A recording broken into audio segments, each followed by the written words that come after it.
Assalamualaikum warahmatullahi wabarakatuh. Perkenalkan, nama saya Akmal Gilang Rosadi dengan NPM 2067051001 dari kelas B. Di sini saya akan menjelaskan tugas satu mata kuliah pengantar organisasi komputer. Yang pertama, di sini saya akan menjelaskan apa itu arsitektur komputer. Arsitektur komputer adalah konsep perencanaan dan struktur pengoperasian dasar atau sebuah sistem komputer. Arsitektur komputer dapat didefinisikan serta dikategorikan sebagai ilmu sekaligus seni mengenai bagaimana cara menghubungkan komponen-komponen hardware agar dapat menciptakan sebuah komputer yang memenuhi kebutuhan fungsional, kinerja, dan target biayanya. Kita contohkan yang merupakan masalah rancangan arsitektural, perlu atau tidaknya sebuah komputer memiliki perintah pengalamatan pada memori. Apakah instruksi pengalamatan tersebut akan dilaksanakan secara langsung ataukah melalui langkah cache adalah kajian organisasional. Arsitektur komputer juga mempelajari komponen-komponen sistem komputer yang berhubungan dengan pemrograman. Itu semua akan berdampak langsung pada perintah logis sebuah program. Sebagai contoh, set instruksi, aritmatika yang digunakan teknik pengalamatan dan mekanisme input maupun output. Kemudian di sini ada organisasi komputer. Organisasi komputer adalah bagian yang terhubung dengan komponen-komponen pelaksanaan dan interkoneksi antar komponen penyusun sistem komputer. Di dalam melaksanakan aspek arsitekturalnya seperti teknologi, perangkat keras, perangkat antarmuka atau bisa disebut user interface, memori, dan sinyal-sinyal kontrol merupakan aspek dari organisasi komputer. Ilmu yang mempelajari cara interkoneksi serta komponen-komponen hardware untuk membuat sebuah komputer yang memenuhi kebutuhan fungsional maupun kinerja adalah definisi lain dari arsitektur komputer. Nah, di sini sedangkan yang mempelajari bagian yang terhubung dengan unit operasional komputer serta hubungan antar komponen sistem komputer adalah organisasi komputer. Tidak hanya itu, organisasi komputer juga mempelajari komponen sistem komputer dan interkoneksi yang menerapkan penjelasan arsitektural. Di sini ada perbedaannya, perbedaan yang mendasar atau secara garis besar antara organisasi dan arsitektur komputer. Di sini ada yang pertama, organisasi komputer adalah bagian yang memiliki hubungan komponen-komponen operasional. Di sini sepertinya ada contoh teknologi, hardware, perangkat antarmuka, teknologi memori, sistem memori, dan sinyal-sinyal kontrol. Di sini yang kedua ada arsitektur komputer. Arsitektur komputer adalah kelengkapan sistem komputer yang terkait dengan kegiatan pemrograman. Contohnya ada set instruksi, aritmatika yang dipergunakan untuk pengalamatan mekanisme input maupun output. Di sini sebuah komputer adalah sebuah sistem yang kompleks. Komputer kontemporer mengandung jutaan komponen elektronik dasar. Kuncinya adalah untuk mengenali sifat hierarki sistem yang paling kompleks, termasuk komputer. Sebuah sistem hierarki adalah seperangkat sebuah subsistem yang paling terkait, masing-masing yang terakhir pada gilirannya. Hierarki dalam struktur sampai kita telah mencapai beberapa tingkat terendah subsistem. Nah, di sini ada yang pertama stored program konsep. Stored program konsep adalah instruksi dan data yang disimpan dalam tempat penyimpanan interval sebuah komputer. Instruksi dapat diolah lebih cepat dan mudah dimodifikasi. Konsep ini diperkenalkan oleh Georg von Neumann pada tahun 1945 dan merupakan yaitu ciri yaitu ciri yang paling penting dari komputer digital. Di sini ada urutan stored program konsep pada komputer. Yang pertama ada IBM SSEC, mulai beroperasi pada Januari 1948 terkait bersifat elektromekanis.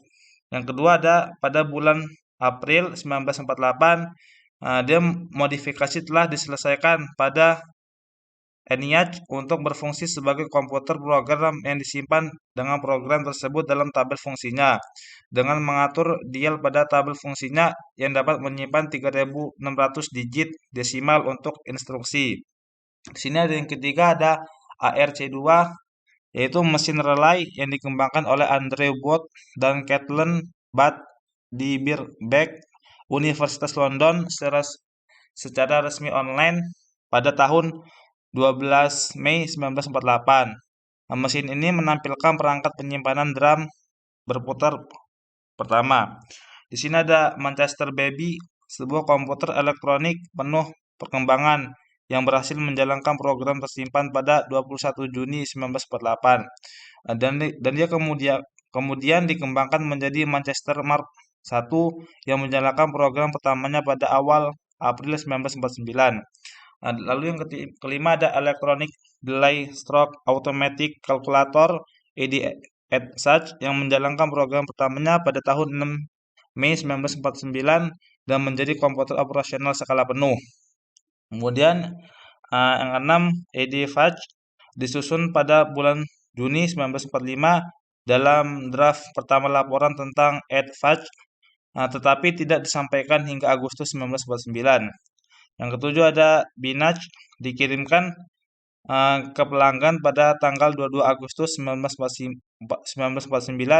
Ini bekerja di pabrik, tetapi ada ketidaksepakatan tentang apakah itu bekerja dengan memuaskan atau tidak setelah dikirim.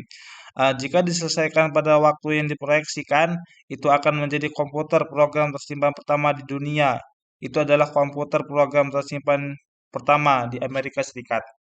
Yang ke-8 ada ETL Mark III yang mulai dikembangkan pada tahun 1954 dan selesai pada tahun 1956. Adalah komputer transistor program tersimpan pertama itu dibuat oleh Laboratorium Elektronik Jepang.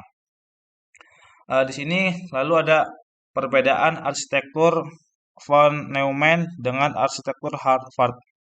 Arsitektur von Neumann adalah arsitektur komputer yang menempatkan program ROM Read Only Memory dan data RAM Random Access Memory.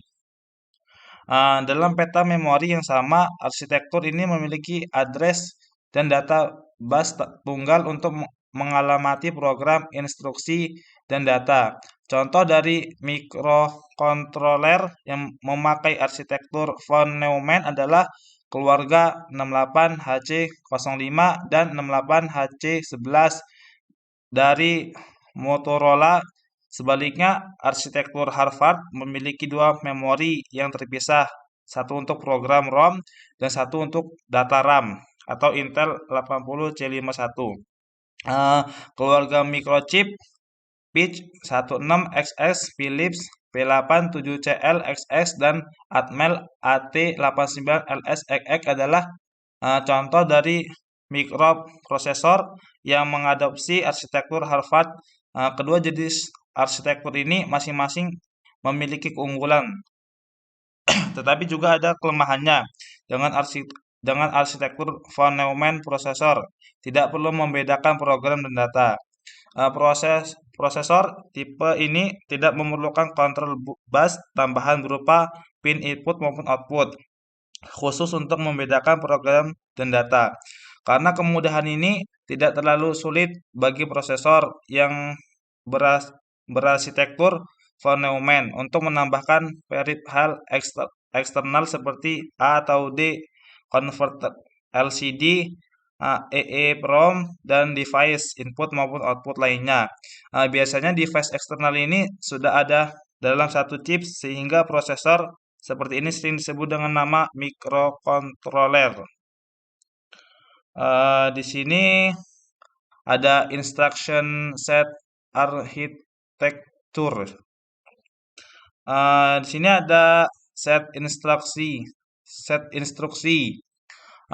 Didefinisikan sebagai suatu aspek dalam arsitektur komputer yang dapat dilihat oleh pemrogram. Secara umum, ISA ini mencakup jenis data yang didukung, jenis instruksi yang dipakai, jenis register, mode pengalamatan, arsitektur memori, penanganan interupsi, eksepsi, dan operasional input maupun output eksternal jika ada. Di sini ada mikroarsitektur adalah rangkaian elektronik komponen penyusun mikroprosesor yang menggambarkan selengkapnya. Operasi dari sistem hardware mikroprosesor itu sendiri istilah sering disingkat dalam bahasa Inggris dengan tulisan WARC, mikroarsitektur atau arsitektur mikro. Bersama arsitektur set instruksi set arsitektur atau sama dengan ISA merupakan dasar arsitektur komponen. Setiap mikroprosesor pasti dibangun berdasarkan mikroarsitektur tertentu baik. Di sini ada yang terakhir ada sistem desain. Sistem desain adalah kumpulan komponen desain yang bisa digunakan secara berulang-ulang. Lewat dua definisi tadi, bisa disimpulkan bahwa desain sistem merupakan kumpulan desain yang konsisten. Ia harus bersifat bisa digunakan berulang-ulang, serta bisa digunakan oleh berbagai anggota tim produk digital. Salah satu contoh dari penerapan desain sistem adalah seperti di gambar di bawah ini. Seperti ini.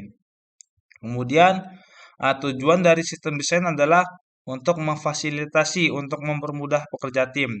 Maka, pertanyaan pertama yang perlu kita tanyakan pada diri kita sendiri bukanlah apa yang saya masukkan ke dalam sistem desain saya, tetapi siapa yang akan menggunakan dan bagaimana setelah target ditentukan dan Anda memiliki gagasan pertama tentang apa yang sudah Anda di perusahaan, apa yang bekerja atau tidak, tingkat kematangan tim tentang subjek ini, apa alat yang ada. Itu akan lebih mudah untuk mengetahui harus mulai dari mana. Nah, terima kasih. Mungkin hanya ini yang dapat saya sampaikan. Jika ada salah kata, saya mohon maaf. Kepada Allah, saya mohon ampun. Saya akhiri, wabillahi taufiq wal hidayah. Wassalamualaikum warahmatullahi wabarakatuh.